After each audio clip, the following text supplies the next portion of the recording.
call the meeting to order at 6:40. We'll start with the Pledge of Allegiance.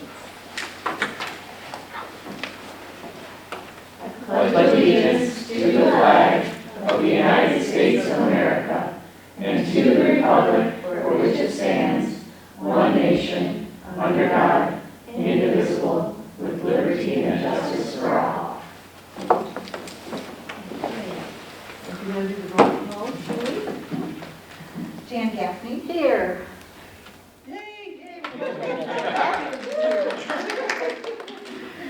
Dan Green absent. Allison McFadden Keesling. Here. Nancy Moon. Here. Marilyn Pomeroy. Absent. Maggie Sands. Here. Chris Stahl. Here. Julie Meredith here. That's good. And I move to get, oh, excuse me, wrong place. Is there a move to approve the agenda? I'll move it. I'll second. All in favor? Aye. Opposed? Motion passes. And call to the public. And that was a quick call to the public. And it was opened at 6:41 and closed at 6:41. And we have a consent agenda that I'm sure everyone's all looked through. Do I have a motion to approve the consent agenda as presented? I'll make a motion to approve the consent agenda as presented. Second. Were there any questions about it before we move forward? Any questions about the consent agenda? Okay. All in favor, please say aye. Aye. Opposed? Passes. And library statistics. So yes, this is in front of you. What you will notice is that we are seeing a return to sort of pre-COVID levels of library usage, which we're all very, very excited about.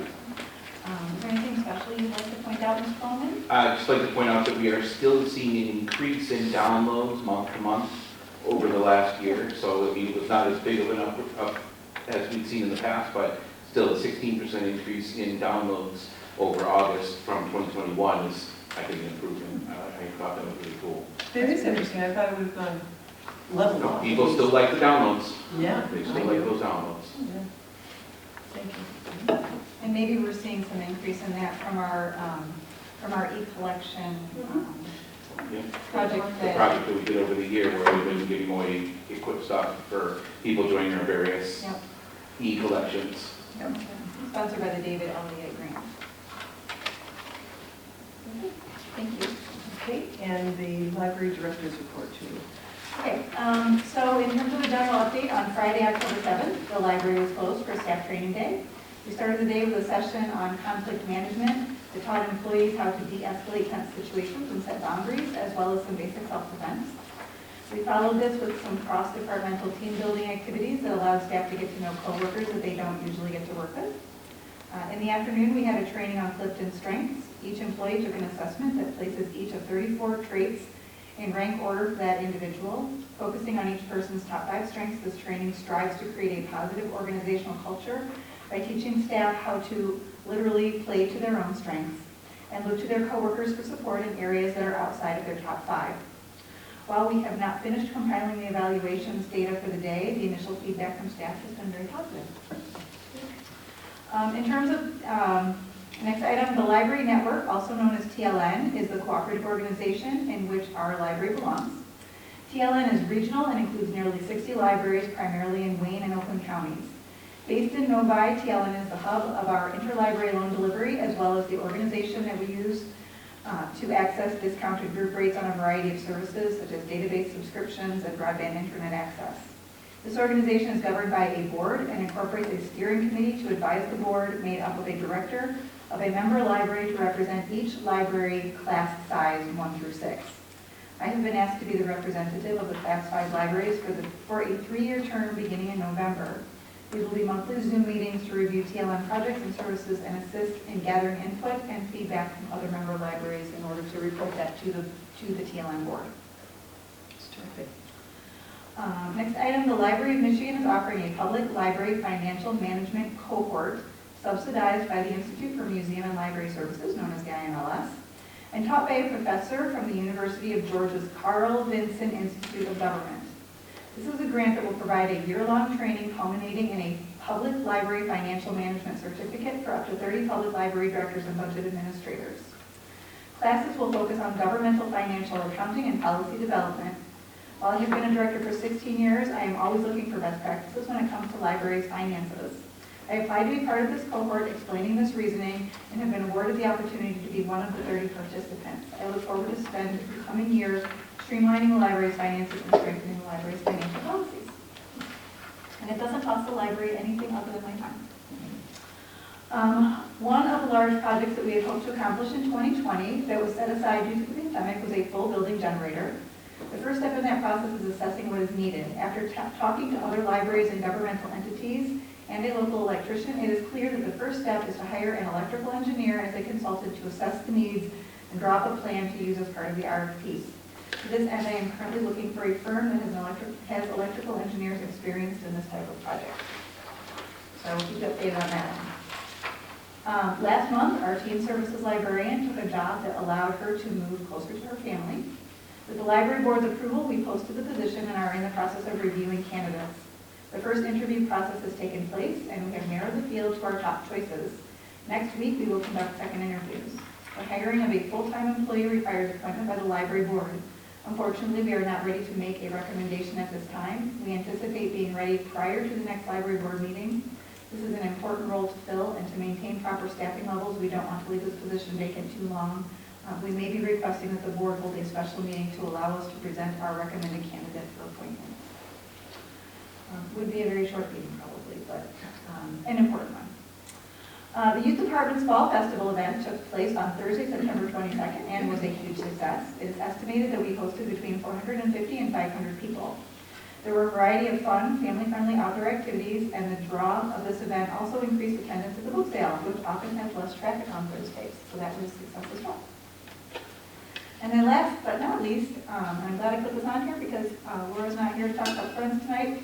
The Friends Fall Book Sale took place September 21st to 24th. Everything went very smoothly, and the Friends raised over $6,000. Because of the new tables in the meeting room, which are larger than the previous tables, the sale featured a new layout. The updated floor plan was very well received, and the Friends were pleased that the larger tables also each accommodated more books.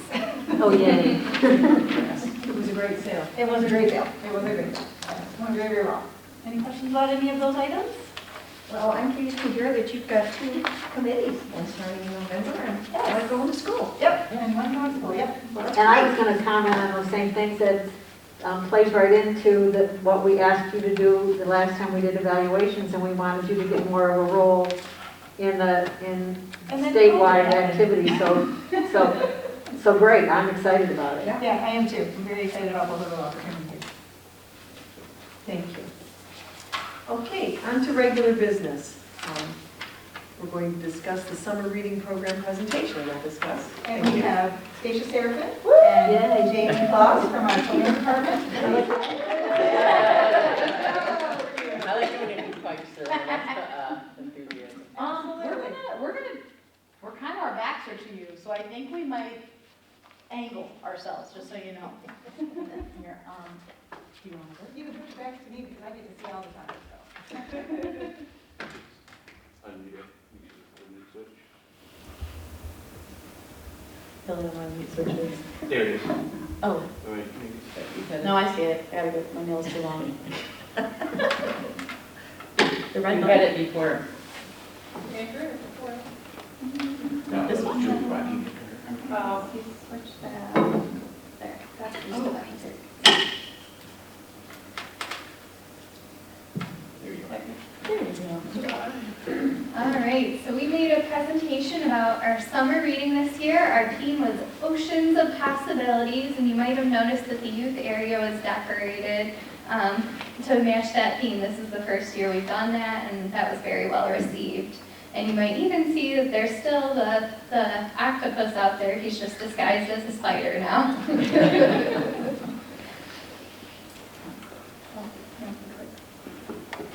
Okay, so youth summer reading by the numbers. This year we had 2,354 kids come to our programs. And this was almost double of last year, so we're really impressed by that. We had 29 programs, 569 youth registered for our summer reading challenge, and that's up about 30 from last year, so that's a good improvement. And overall, they read 304,399 total minutes, which is really impressive. That's about 5,000 hours. And the reason I'm able to give you that stat is we got a new software. Actually, that's the new Okay. software. The new software. No. Oh, you want to go? Okay. All right, so our new online system was InStack, and it allowed patrons to log the books that they were reading online, and it was an easier interface for them to use so that they could sign themselves up this year, which was really helpful for us. It also allowed them to have an individual account per patron, and we were able to do our Meet the E-Library challenges on there as well. Okay, so our summer reading kickoff was a huge success. We had 256 people attend our live animal show, which they got to pet turtles, and I got to hold an alligator, so it was a fun program. We had Miss Hannah in the back there was our shark. And so the kids got to take pictures of the shark. We had a prize table where we gave out prizes for signing up. And everyone who came really seemed to have a good time. Okay, and then on Monday nights we had family programs throughout summer reading. We don't have pictures of all of them up there, but that first one there is Cameron Zavara. He was our magician and also juggler. And then we had parkour come out, and we had the Little Mermaid play, and then we also had Leonardo music, and we had Moana from Fairy Tale Entertainment come out. So those shows were all very well attended. And then we had our weekly events. So mine was the Turtle Tot Story Time, and every week we had a different theme that kind of connected throughout the ages. So first week was summer, then body parts, then food, then colors, and then ocean. And I would always have books and songs and flannels and bounces. And at the end, we would have some kind of a project. So you're seeing our art week there at the bottom of the slide. And they had bingo daubers, and they created a community mural, which I thought was pretty cool. And then they had shaving cream and bags with some food coloring for sensory play. All right, so my group this summer was the preschoolers, and we were called the Wave Riders, and we had a story time.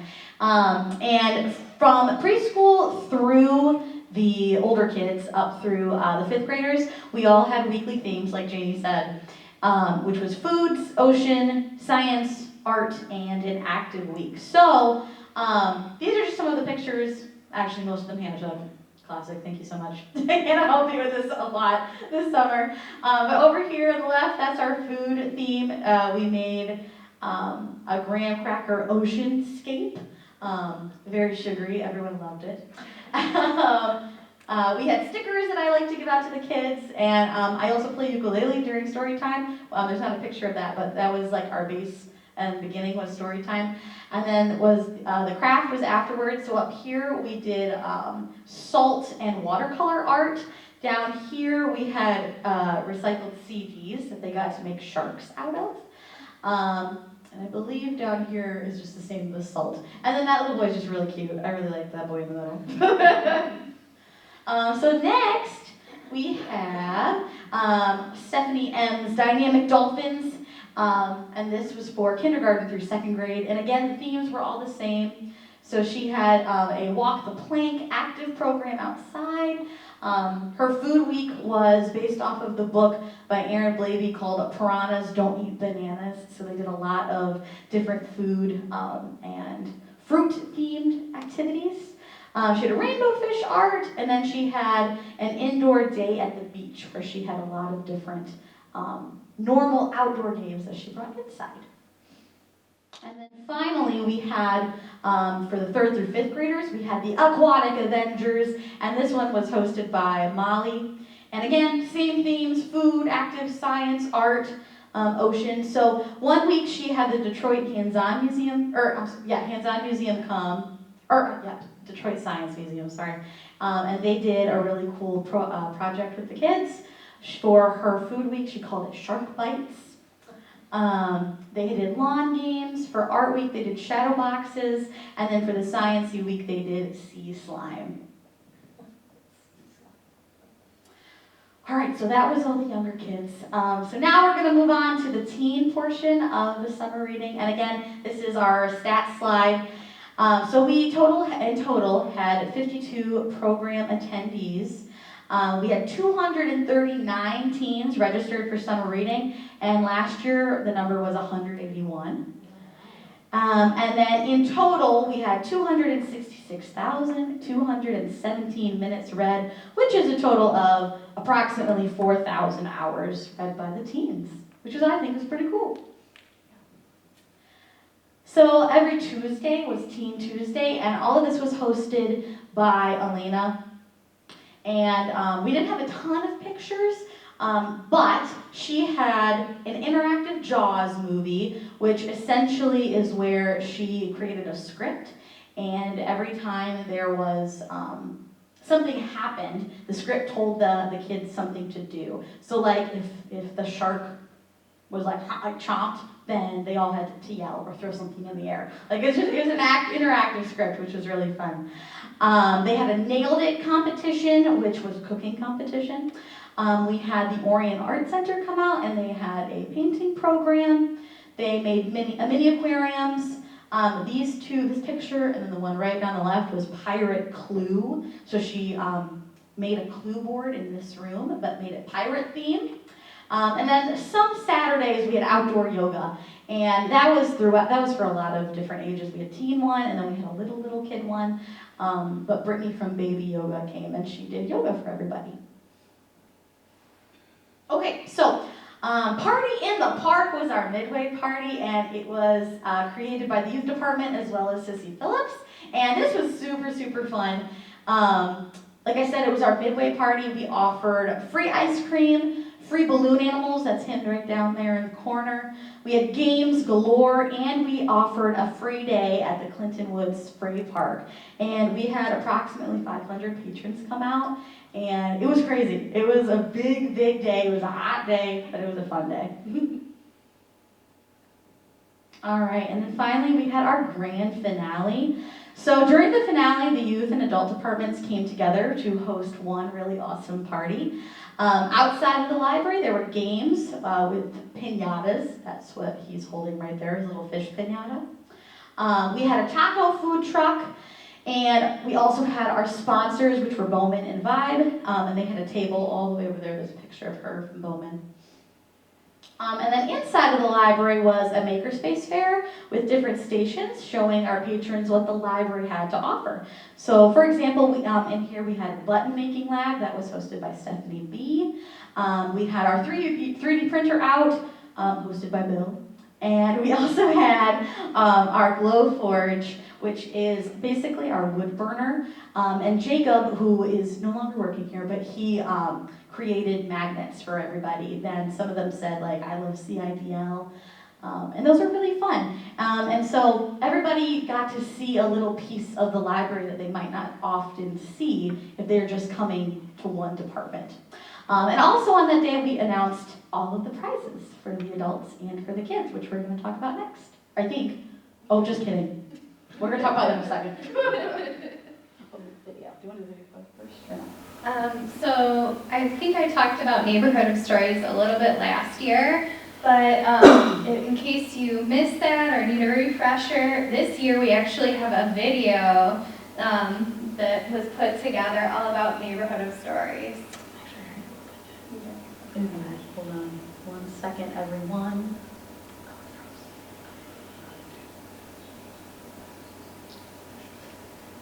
Oh, this was also filmed by, not by Hannah, but by Matt, also from ITV. So this was their ad.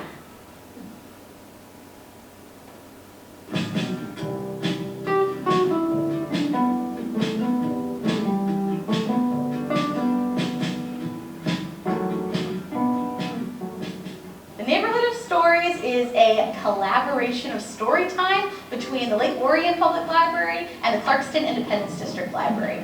We go to different parks in Lake Orion and Clarkston all through the summer so that families can get to experience and enjoy the different parks in the different communities. 2 different sets of librarians from both libraries come together, so we will sing songs and we'll read stories and we'll act them out. My favorite part of Neighborhood of Stories is getting to interact with families that we might not see every single week, but also the songs. The camp songs are pretty fun. Events like this bring community together by getting them out and about in places they might not usually go to, and it lets us get to see them in a different light outside of the library, which is really awesome.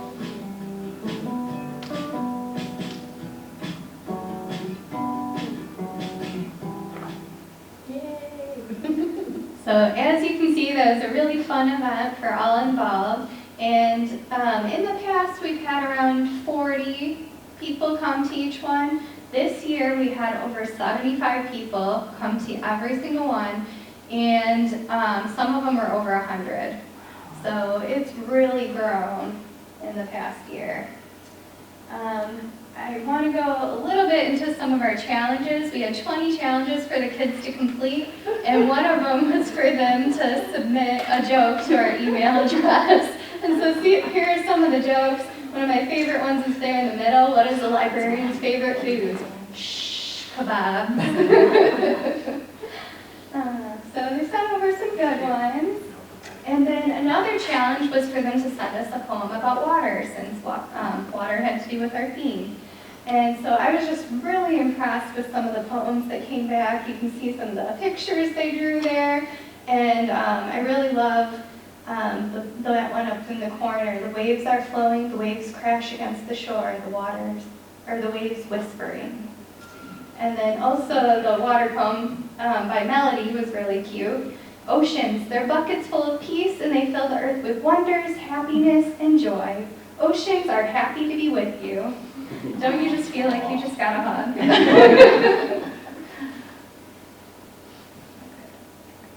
All right, and then we also had them submit photos of themselves reading. This is just a very small sample of a large number of photos that came into our inbox, but it just goes to show you all the fun that people have with summer reading over the summer.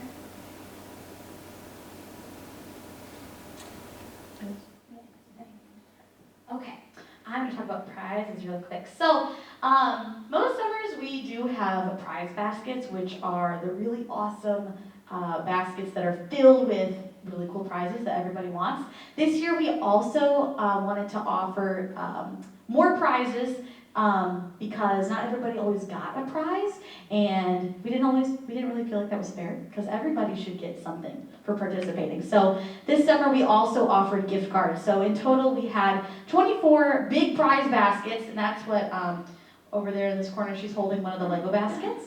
And then we also offered 24 gift cards, and that included gift cards to like Subway, let's see, what do we got? Little Caesars, Amazon. We had a Sea Life gift card. We had a Legoland gift card. So a big array of hopefully hopefully different options that everybody would like to have.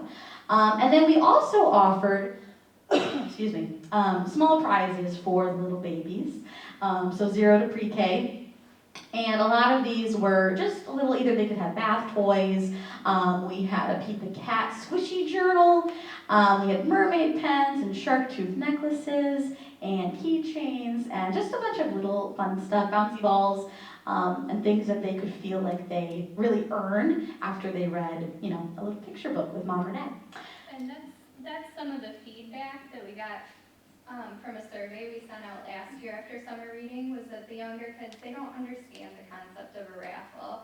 And so we wanted to give them something physical that they could understand. And then the last thing, we also had buttons again this year. That's okay. And the buttons, they take a lot of work, but they also represent all of the challenges that we created, which also are a lot of work, but also really rewarding in the end. And that was some of the things that Jamie just showed you. So like the poems, the jokes that they got to create. Some of the other challenges were like, read by the water, which could include your bathtub, or read to an animal or something like that. So yeah, we had buttons and all these awesome prizes for everybody. And then the teen prizes, again, they also had prize baskets. They had a total of 12. And instead, so they also had gift cards, but in order for them to get the gift card, Elena had created a scratch-off ticket. And we searched high and low for them, and I texted her and she said she recycled all of them. So I don't have a good example for you guys tonight, but basically it was like a homemade lottery ticket. And so she would have different prizes on the card, so either 5 extra raffle tickets to put in your prize basket, 50 extra raffle tickets, 2 extra scratch-off cards, like stuff like that. And then she bought the scratch-off stickers and put them over the prize, so nobody really knew what they were getting. It was a big surprise, and I think they were really cool, and everybody really liked them.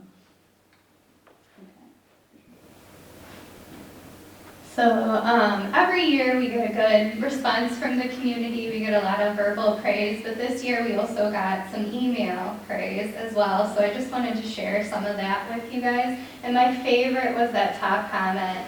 The Paige has been counting down the days until the reading program started. On Saturday, she woke up at 5:15, asked me if it was the day, and when I said yes, she went and read for over an hour before the rest of the family woke up.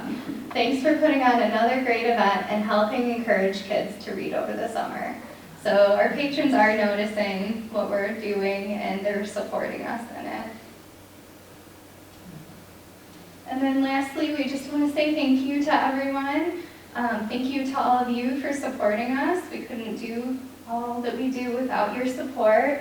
And also, since a couple of these people are in the room, I want to say thank you to Julie for coming in on her days off to make sure the kickoff and finale ran smoothly and giving encouragement, especially to me when things didn't go exactly as expected or planned. And for Bill for setting up Beanstack and the Beanstack kiosk specifically so that patrons could register themselves. That was over by where one of the old catalog computers was. And then also making sure our lives in technology ran smoothly. And then thank you to Nicole for making sure all the checks were ready for our 11 performers and all of that was taken care of so we didn't have to worry about that. And yeah, so we're just really thankful for our entire team. They say that like teamwork makes the dream work, and I really do believe that. It really takes all of us. So, thank you for watching. Can I ask a question?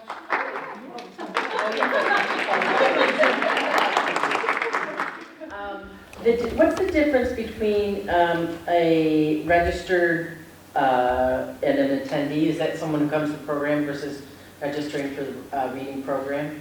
Yeah. So if they register for our summer reading program, that doesn't mean they necessarily attend any of our programs, Okay. but the ones who actually come to the programs are attendees. And what do you attribute? You seem to have gone up across the board in all age categories. What do you attribute that to? I think it's partially because we're at the tail end of the pandemic. More people are comfortable coming out in person. But I think it's just also because of like the especially fun things that we had going on. Like we've never done Party in the Park before, and that was a big draw for so many people. So things like that, and people seem to be spreading the word about events like Neighborhood Stories in a way that it's never happened before. Well, congratulations. Thank you. I was going to say, we also started doing all in-person programming again in January. So we did have some make and take crafts for summer, but the majority was in person. So not to say that they would snooze you lose if you didn't come, but everything was in person. And most everything was outside. We tried to really take that into consideration, especially since we knew some of the programs were going to have, 100+ people. But yeah, most everything was outside. I don't think it rained at all. Did it rain once, maybe? Maybe one time. So we had immaculate weather. We had great attitudes with everybody. It was, yeah, I think it was great. Something. Well done. Exceptional, thank you very much. Were there any questions? Oh, I think I love the library signs were everywhere. And I think that encouraged people to say, oh, wonder what's going on at the library. And I think that was, kind of a marketing to get Oh, yeah. something familiar just to see. Yeah, and that was a sissy project, I just want to shout her out. But she was. yeah, Prize Patrol was awesome. People always were like, how do I get a sign? And they were like, I don't even want to be on Prize Patrol necessarily, I just want the sign. And there were still people picking them up after Prize Patrol was over. Yeah. So that was really cool. And there are still signs around town as well. There's still some up. Yeah, there's still some up. Mine's still on. Awesome, all right. Good. Thank you. very much. Thank you. Exceptional. That was wonderful. My cheeks are smiling so much, that's really good. It's been great. And then also, just to keep in mind, the Prize Patrol and all of the prizes were sponsored by Bowman Chevrolet and by Credit Union and also the Friends of the Library. So all those fabulous giveaways are all generosity of the community. So, yeah. Thank you. Okay, next item on the agenda is to review and approve of website design project. Okay, so in 2017, CID went through a process to update our website to then current technologies and design standards. This was handled entirely in-house and was a qualified success. We've been using that site now since then. However, the design and technologies are becoming outdated again, as technology does. Yes. With so many updates to technologies and standards that have happened in the web creation space, this is from Bill, I felt that it would be more efficient and smoother process to move this redesign to an outside company that works directly on these products. After sending out multiple requests for proposals for websites, in addition to several websites that have been worked on with staff in the past, we felt that IGD Solutions, a Clarkson-based company, was the best fit to go through this redesign with. IGD has supplied a quote that starts in 2022 and completes in 2023 with an initial payment of $10,000 in 2022 and a remainder to be paid in 2023 with initial estimates of $7,500 not to exceed $10,000. And it does say in here this is a budgeted item, and what you need to recognize is that we already have the $10,000 for 2022 budgeted this year, and we have the money budgeted a little over $10,000 for next year as well. So there's a cushion if we were to have some add-ons in the next year half of it. It would go over budget, we have a cushion. So, Bill, anything in addition you wanted to talk about? Just, like I said, I've worked with IHP Solutions on several other sites, Nancy, you've seen some of them. The Clarkson Information Network in particular, also some websites outside of the library. They're great to work with, and their method by which they charge is, with the other ones that I got, they're saying, well, how many pages are you making? I'm not sure. So they were like, well, it's X dollars per page. So, well, okay, then you can't really tell me exactly how much it's going to be. Well, no. All right, well, that makes it much more difficult for me to, be able to send that to my board. So and IG they'll handle the web hosting, they'll handle all of the, if we want them to handle the updates, I don't want them to handle the updates, we'll do the updates in-house. But they also will handle the design. They have a design department, which will use, we'll get to choose colors and, overall designs and all that other stuff. Like we have on other websites that we use with them, but they'll do all the coding, which is a huge help. And they'll also maintain backups for us, which is another thing that they'll do. Also, one of the pieces in there, right, the quote is in there, right? Maybe put the quote in there. There was one of the plugins that they had in there that we have not had in the past is an accessibility plugin, which, does for blind, low vision, all that sort of thing. Those are all built in to the quote that they get. And I didn't even think of that. And, I didn't like, well, okay, good. Glad there's such a plugin, and you guys know where it is and get it, and, trust that particular plugin. So. I love that it's a local vendor. Always love doing business locally. But I'm just curious, besides the one that's talking about a per page, which then you're not comparing apples to apples, what did some of the other quotes look like? Anything? There was, I had one quote that was $42,000. I said, what do I get? Well, what it says on the page. doesn't say much. So again, the hardest part was trying to compare Right, apples to it's apples. difficult with It's technology. really difficult. Always to compare apples to Right. apples, because everybody comes at it from From a different way. angles, and And I do love that it's a local softwares. vendor, that's always a big You know, there was plus. one of them was in Pontiac, and that was the one that was the $42,000 one, and they were using some custom written from the scratch, everything. I'm like, well, okay, this one is using one that we can actually modify ourselves. It's a content management system called Drupal, which is it's an open source project, but they've added code on top of it, so that's where their expertise lies. So yeah, you're right, every company comes at it from a different direction. Right, and I'm familiar with how that works, but. Some come with it purely custom code, some of them start with a base, some of them, you know. And so this one starts with a base that I understand and that I can teach other people to help me for updating, To the things like upgrade, that. okay, all right, thank you. Well, the Clarkston history for the historic district was fabulous, and I'd say, hey, Bill, this doesn't work, or that doesn't work, and you were able to fix them and Right we're in done, there, so. make a change and then all Yeah, is good. and we were off and running again, so And then, I'm glad to see it's the same company. and then we went through later on and did a redesign on the children's section. Section, So because exactly. we built a section for the second graders, for the Clarkson Walk. Yeah. And Kids. we went back to them and like, okay, now we're ready to work on this, fantastic. So we started work on that, they gave us a design, and then Molly and I went through and added all the text and everything that we wanted to put into the thing, and it was actually really fairly neat. Technologically, it was a little complicated, but it came out simple because they showed me like, this is how you do it. Like, oh, fantastic. All we went through it all, and it just all came out.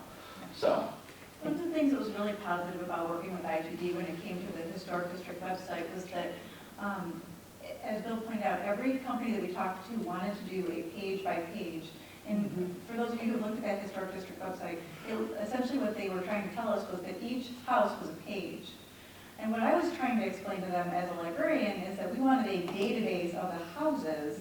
And IGD was the only company, when I explained that, they said, oh yeah, we know what you mean. And they built us an understructure for that we put in information on each house. And when you go to those pages, we can actually control which pieces of the fields of information on those houses.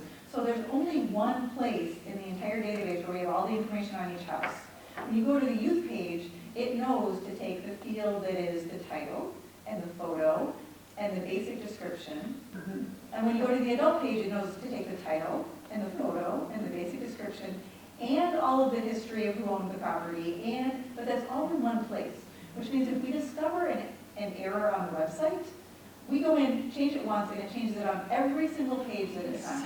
yeah, every single page is linked on. All of these other companies have been coming to us and saying, oh no, we're not going to do a database, we're going to do individual pages. And so if you find a mistake and you copy and paste that information from one page to the next, then you have to do a hunt and peck method of finding those errors.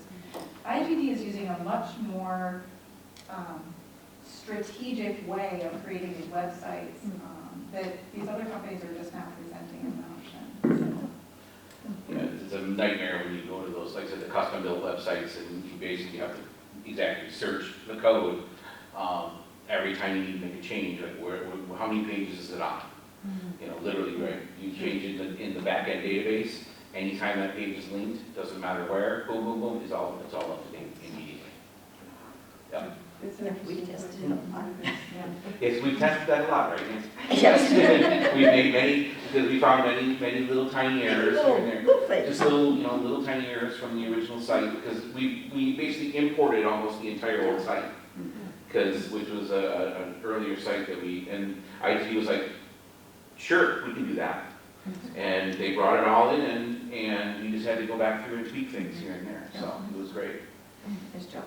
Yeah, it sounds like everything from the plug-in accessibility, which I think is. Well, that's become a really big thing recently in Yeah, particular. It is. There's places that are, and not just because we might get in trouble for not having it, but, It's another thing to do. but that is a thing that can happen. You know, we could get in Yeah. trouble for not having the ability Sure. to have these things turned on. And, but it just makes the site better, you know, having the It's ability for inclusive. everybody to be able, it's more inclusive. Right, absolutely. Absolutely. Well, do I have a move on this item? I make a motion to approve the quote from IGD Solutions with initial payment of $10,000 to be paid in 2022 with the remainder to be paid in 2023, not to exceed an additional $10,000. I I'll second. All right, we got our motion. It's been moved and seconded. Any other discussion? Okay, all in favor, please say aye. Aye. Opposed? Okay, motion passes. Okay, now on to number 3, renewal of VCM1 Next Vortex VoIP. In 2019, CIDL entered into a voice over IP or VoIP contract with Next Vortex to supply CIDL with all of our new phone system lines. This contract was for a period of 3 years and has come up for renewal. Also, Next Vortex has changed names since the original contract was signed, and the company name is now VCM1. This renewal includes a decrease in costs each month of $25 for a savings of $900 over the term of the new contract, which is for 36 months. The new contract is a direct replacement of the contract that was first finished. The only difference is the price. This company has done a good job of providing services for the last 36-month contract, and I can see no reason to change providers of the services. This is another one brought up by Bill, and this is also a budgeted item. But because it is a renewal of a contract and it's got this 3-year term, we bring it to the board for review for that. Well, anytime you can sign a 3-year contract for less than the initial 3-year contract. Decide soon. I was pleased. Yeah. I agree. Any discussion? Okay, do I have a motion? I move that we approve the renewal of the 36-month contract from BCM1, formerly Next Vortex. Wonderful. Second? I'll second. Great, thank you. All in favor? Aye. Opposed? Motion passes. Okay, number 4, review and approval of community meeting room lighting project. Okay. In 2022, the community meeting room was renovated. Upon completion of the project, everyone was pleased with the results, but it became apparent it was also time to address the inadequate and aging lighting, which is original to the building, except for a retrofitting in 2013 to accommodate the change in fluorescent tube bulbs. Because of the current difficulty of finding available contractors, we reached out to a local contractor, Hutchinson's Electric. We've had good experiences with their work in the past, and they are also recommended by nearby local municipalities. Both the township and the city have used them. They were able to provide a quote that includes the removal of the current lighting and an upgrade to LED fixtures. It was also requested that a dimming option be included in the quote. This would allow for better control of the lighting in the room. The total cost of both of these pieces would be $6,870. While this is not a budgeted item in 2022, renovating this room was originally budgeted for 2020. Because the project could not be done at that time, the funds reverted to fund balance, so this project can be accommodated by the fund balance funds that have been specifically set aside for upgrades to the building. So I did have Wendell from Hutchinson's come in, and he took, we talked a lot about the lighting in this room, and essentially what he will be doing is taking out this sort of bank of track lighting that's up here. This was actually put in when the township board used to meet here. We haven't used it in several years. The lighting that we would be replacing is this straight tube lighting going the other direction. We will be keeping these can lights that are around the perimeter of the room, and those are on a dimmer switch. Originally they were halogen fixtures. We have switched them over to fluorescent. His recommendation, I said, should we change out those? And he said, no, the fixtures are fine. He just thought we should probably change them over to LED bulbs. And he, when he does everything else, will make a recommendation of the type of bulb we should change those out to. But I did ask for a dimming feature in here because one of the things that we have discovered when we put LED lighting in different parts of the building is that it is incredibly white light.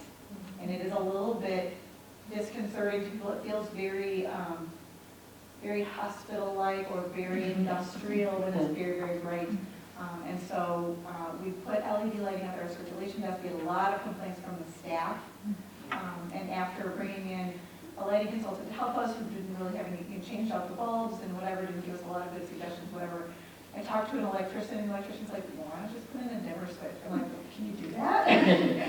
So we have discovered that dimmer switches on LED lighting work really, really well in our building. We have it at the circulation desk, in the circulation supervisor's office. And so we would sort of replicate what is working really well out in the rest of the building in here. And when I said to Wendell from Hutchinson, that's what I'm thinking about doing, he said absolutely that would be a great solution for him here. So that's what he quoted for me. I would think it'd be good just to, in general, for programs in here, for different, you're gonna show a movie, you might have some light on, you can dim switch, you want all the lights out, etc. Absolutely, and that's precisely the movies and things like when we're doing presentations up here, you can dim the lights in the front of the room. That would allow you to make the room less bright up here, but not completely. Right. Now we turn on a whole bank of lights and it's really dark up here, and then it's really bright back there, and you get a lot of shadows and things like that, so. Any questions about this question? Yes. When do they expect to do the work? That's a good question. Hopefully by the end of the year, but definitely they will hold the price for us.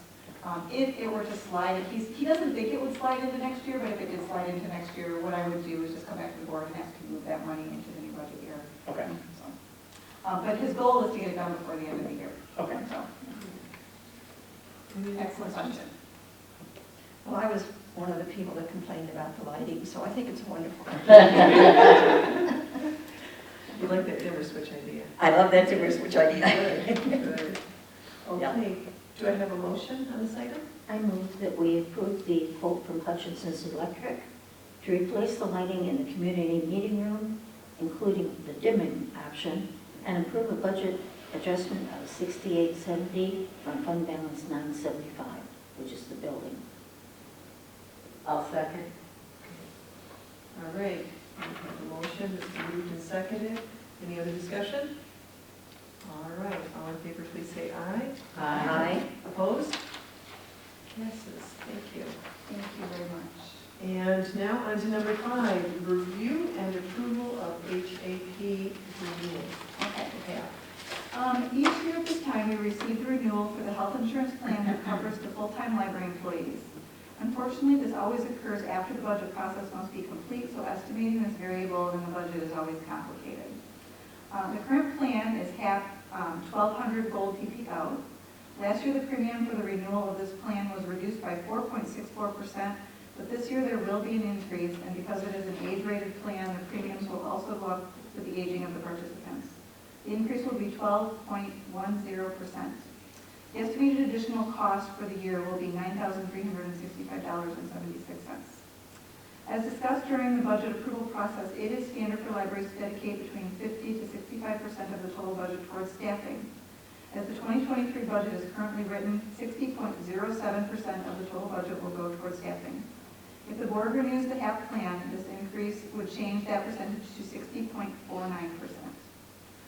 The agent offered an option to review the HAP 1,500 gold PPO. The primary difference in the two plans would be the 1,200 is a max out-of-pocket $6,000 for a single, $12,000 for a family, and the HAP 1,500 max out-of-pocket is $7,350 or $14,700. While switching from HAP 1,200 to HAP 1,500 would result in premiums remaining approximately the same for both the library staff and the library, the coverage would be less robust and shift more of the healthcare burden to our employees.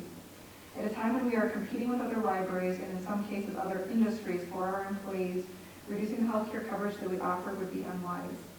The staff has been satisfied with this plan, and given the stability of the pricing of this plan in the past, I would recommend renewing the current plan and revisiting a change in, if the premiums increase again next year. We've actually had reductions in the premiums 3 years in a row, which is just unbelievably strange. So the fact that this is going up, I feel like is them rebalancing after COVID, and I'm hopeful that we will go back to seeing more stable. I think maybe because the government was picking up some of the COVID costs, that allowed the healthcare insurers to save a little bit of money, and of course they can't pocket all of that extra money, they have to return it. Absolutely. We did also see a reduction in 2019 prior to. That's prior true, to COVID, we did, yeah. Which we thought was very unusual as well. So, which we actually attributed that partially to the Affordable Care Act kind of balancing out the marketplace. That was expected to happen because of it being an age-rated plan. The library does have adequate funds to cover this with a fund balance adjustment, but making such an adjustment at this time is not recommended. The potential for possible changes in staffing through the year means that further adjustment could be needed later on. It would make more sense to simply monitor this line as the year progresses and make an adjustment mid to late year in 2023 I did look at the other plan. I can bring the board the other plan if you would like to see more about that 1500 plan. But as I said, my recommendation is that we stick with the plan we have. This is something that we've gone over with the staffing committee. It's something that we have gone over the course of the last several years. It is something that the staff sort of voted on. I really hate at this point to go to the staff and say, hey, we're going to change your health care. You know, Well, and at this point, the change to that 60%-ish is pretty minor. it is pretty minor. We do want to, of course, as we've talked about many times, keep a close eye on that. But Yeah. I agree with you, I don't feel like right now changing the health plan to save that relatively tiny little fraction of a percent. Yeah. You know, I think we're probably better off keeping the same plan. Agreed. Stay where we are. Any other discussion? Okay, if not, I'll accept a motion. I'll move that we approve the HAP 1200 goal PPO plan as presented and authorize the library director to sign the paperwork on behalf of the library. I'll second. All right, we have a motion that's been moved and seconded. Any other discussion? All right, all in favor, please say aye. Aye. Opposed? Motion passes. And on to number 6, but we have a lot of items today. I'm sorry. Oh, it's cool, it's great. I try really hard not to have that Testing happen. you as a That's right. I'm practicing my reading skills. It's all good. Number 6, keep us posted. This is a library, yeah. I am a librarian, so. So, number 6, approval of auditor RFP. Okay, so it has been our plan to do an RFP for audit services every 3 years. Our audit contract expired after the 2020 audit, but because of the pandemic, we decided to maintain our current auditor for an additional year for the sake of continuity during the complicated times brought on by the pandemic. And that was really a good choice on our part because we were doing the audit remotely, and using a new auditor to do a remote audit would have been very complicated as well. So we are very glad that we did that. Thank you for that. But now that the library operations and budgeting are more normal, it is time to post an RFP for audit services. So you have an audit RFP in here. This is essentially the same audit RFP that we used the last time, updated in terms of timeline. We didn't really feel changes were needed based on the way the services were being offered. About that RFP? No? No, I agree that we followed this RFP before and got a satisfactory, the reporting was satisfactory, timely, all of that, so, yeah, stick with a good thing when you got one. Yeah. And I didn't get a lot of questions back from the auditors during that proposal process. Had I gotten a lot of feedback that, you know, this didn't make sense or that didn't make sense or whatever, I would have tweaked it as we went and made notes so that we would know this kind of. Now, if I remember correctly, they didn't seem to have trouble following the RFP because the proposals were, they all kind of matched up really nicely down the line, making it easier to compare and select. Well, the beautiful thing about libraries is that we are not really in competition with each other, so we share. And so when it was time to do an audit for RFP, I kind of emailed out to library directors. I was like, hey, everybody, I'm going to do an RFP for an auditor. Anybody got samples of what they've used? And so I looked at a few different ones. Some of them were really, really long and detailed. Some of them were super, super short. And I kind of found something in the middle that I liked and sort of took pieces and parts of several to build this one. It probably makes a difference whether their funding is municipal funding or whether they're district libraries. Absolutely. And the size of the library and the size of the budget would make a big difference in what you needed from an auditor too. So. Absolutely, yep. Okay. We assume our current auditor will respond.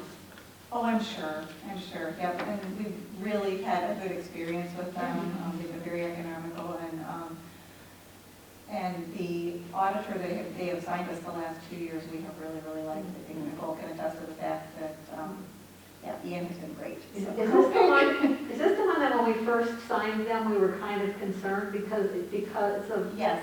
for a few reasons, but I remember thinking after the first audit that, oh, that went pretty well, so. Yes, so the nice thing about this particular auditor is that they are very cost effective. They are on the west side of the state.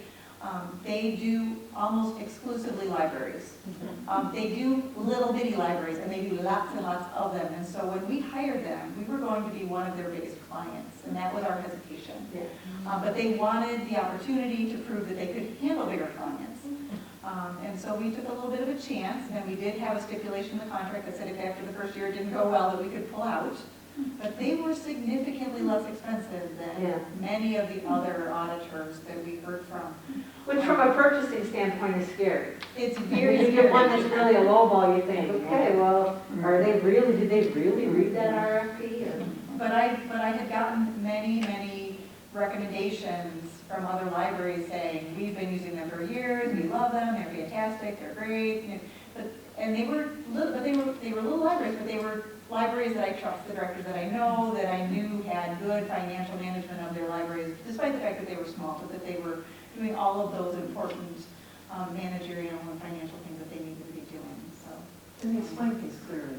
Yes, so I'm sure that because it's been going very well, that we will hear from them again, and I'm sure that they're going to try and stay economically low because I think they've decided that we are a good client and they want to keep us. They tell me to do stuff and I do it. You know, I don't know, the auditor, you know, a lot of times when an auditor says, you really should, you know, this would be best practice or whatever, most people say, well, we've always done it this way. And he always looks at me funny because I always say, at the end of every audit, I say, what do you need me to do differently by next year that will make this go even smoother? And he just looks at me like I have a lobster on my head. It's like, what are you talking about? I'm like, I want to do better. Financially, I want this library to be well-run, well-managed, and, you know, and he's always looking at me and saying, okay, well, here's my list of stuff, and when I do it, he comes back the next year, he's like, wow, okay, you really did mean it when you said you were going to do that. So I don't know if he gets that from other libraries or not. But. Well, I think it's going to be good because you're one of the elected few to participate as a cohort. Yeah. And then, I was thinking about that. and then now with this, seeing how our new budget's going to work, I think it's going to be nice to see what the outcome is. I'm really excited about it. When we separated from the township, we sort of transitioned everything that was financial from the township, and that was fine, but it's a city and we're a library, and over the course of the last several years since we were established, we spent a lot of time looking at other libraries for best practices and things like that. But I feel like we still have good work that can be done to make our finances really strong, really streamlined, really transparent. So I'm very excited to have a good solid auditor who's willing to answer questions and help us find best practices. I'm really excited to do this cohort and have an opportunity to really put our policies in good shape. Okay, is there a motion? I make a motion to approve the RFP for audit services as presented. I'll second. All those in favor? Aye. Opposed? Motion passes. Thank you very much. Number 7, review of state aid computation form. Okay, this one is really easy. Over the summer, the Library of Michigan rolled out a new online way to access the library's information about state aid. This is a useful way to review all of the details regarding the library's eligibility for state aid. Something to note on this report is the library service population has changed. Now, the numbers have been finalized from the last census. Previously, the library's service population was 35,563, and it is now 37,614. And the only reason that I have this on the agenda tonight, I did want you to have a moment to look at it, and to know that there is a way to get this information online now. It used to be if you wanted this information, you had to call the state and ask them, and then you had to kind of wait while they emailed it to you, whatever. Now we have a login and password, and we can pop in and see this at any time. It does verify that we are receiving our state aid. It verifies how much that state aid is. It has all of that counted population and that sort of thing. So I just think it's nice, clean way of seeing that information. And that's really the only reason it's on there, so that you can see it. Yes. Will it only change every 10 years or? The service population only changes every 10 years. Yeah, they don't update that from one year to the next. It affects state aid, it affects our penal fines, that's a per capita sort of thing as well. It's interesting because when they did the census, all the libraries thought, oh, now after 2020 and 2021, immediately in 2021, we're going to see these changed numbers. And that didn't really happen. It did take a while. Some of that was due to the pandemic, but most of it was because they were verifying numbers and double checking everything and whatever, so that was kind of a long process. But anyway, it's nice that we've got a way that we can see that now, and hopefully, when the next census comes, it will be even more streamlined. Well, the majority of the people that we added went to the township. I see that. And I know the village numbers, and it hasn't changed a whole lot. I believe the village was 880 before. Yeah. We probably have a few kids or something like that. I mean, I hate to say that, but I think that's about it. Exactly, so families move in. Okay, thank you. And now on to number 8, discussion of head of technical services position. Okay. Brad Ruder, our head of technical services, has been with us as the department head for the past 8 years. During that time, he has demonstrated patient, organized leadership, including actively endeavoring to expand his management knowledge. While Brad prefers his role as a department head, he is also qualified and agrees to take the role of director in my absence. And he is certified and qualified to do so. The staff respect him in this role. It is in the best interest of the library to have this type of person available to maintain stable organizational leadership if needed. The current job market is quite competitive. Interesting job opportunities have been popping up more frequently in libraries closer to his home. If we would like to keep this valuable employee, we need to make sure he feels appreciated and appropriately compensated for the role he fills here. The staffing committee made a recommendation to the board to change his wages as all of the staff starting in January, and I am recommending that we make this change in immediately instead of January, so he would see this now instead of then, execute this at this time. In addition, he would be eligible for 2 additional vacation days in 2024, and I propose beginning to add these days to his balance in January of 2023. Because of changes in staff throughout the year, the current budget can accommodate this change before the end of the year. We've almost lost him twice already. So. And there are a couple things on the horizon that are looking very tempting. So I'm coming to the board in an opportunity to try and hopefully prevent that. It's such an Well, important and position. it's right in line with what we talked about in the staffing committee, so Yes. Yeah. I don't see a problem. We're not doing anything I don't different, see a we're just doing it early. Right, but it's not hugely early, you're only looking about a few pay periods. Yep. And like you put in here, the budget, because we've had some changes, it's not putting a strain on the current year budget, and it's budgeted for next year at that rate, so I don't see a problem with I don't see a problem. Library is good as the talent you hire. Excellent, yes. We are very fortunate to have him. He is unflappable. He's a good leader in my absence, and I don't leave often, and he appreciates that I don't leave often.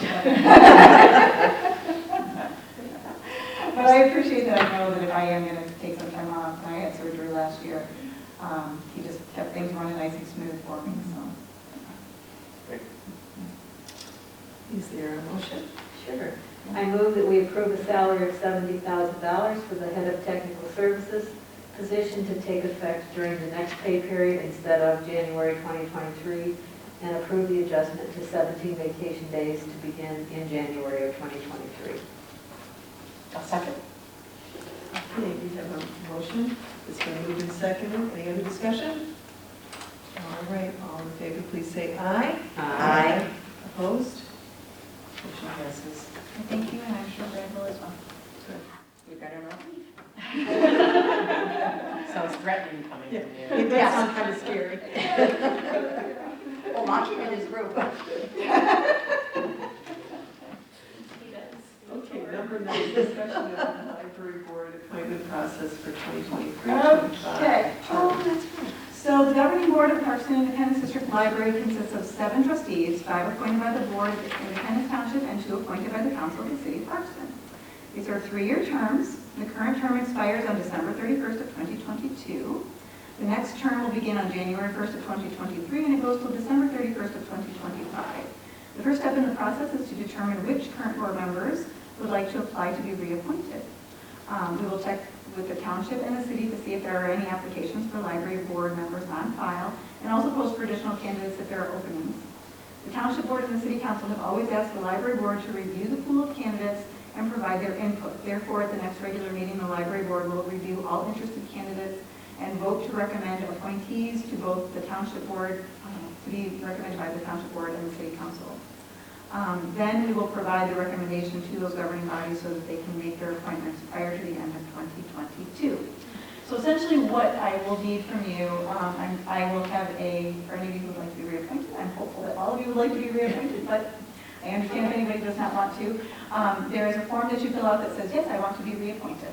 And so I would have you fill out those forms, and I would submit those to the township, and also, as I said, talk to the governing bodies and see if they have any. And I do know that we have somebody who is willing in the city the next time that there is an opening, but is not necessarily in any hurry. And I do have a couple of candidates in the township that are willing, but also not necessarily in any hurry, that call me every once in a while and ask. So they are perfectly willing to wait if all of the board members want to be reappointed. But if anybody is feeling like they are overwhelmed, or have health issues, or have changes in lifestyle, or anything that would constitute stepping down from the board, they should not feel like they can't do that. Completely obligated to say. But as I said, I hope everybody will stay. I think this has been, I've been very blessed with an amazing board. I always brag to other libraries that I have the best board on the planet because you guys are in here so much. You know the staff, you know what's going on here, you're engaged and active, and it just means a lot to me to have a great board. We can interrupt you, so. Okay, any questions on any of that? I want to stay. I do too. Me too. Me too. Okay, very good. I will get you forms to fill out for reappointment, and as I said, if anybody does not want to be reappointed, that is totally fine. I completely understand. And I always have people waiting in the wings to help out. All right, that's all I have for you tonight. It's a little over an hour. My goal is always an hour, so You did I excellent. did pretty well. I did pretty well. We were a chatty group tonight. Is there a move to adjourn? I'll make the motion that we adjourn. I'll second. All in favor? Aye. Opposed? Okay, it is 7:47. That's really not much over an hour considering. No, pretty Thank you good. very Yeah, much. we started at Yes, 40, thank you so- very much. Yeah. I've gotten pretty good at estimating how long you'll eventually be talking about things, only because I know how much I've already told you about various things, and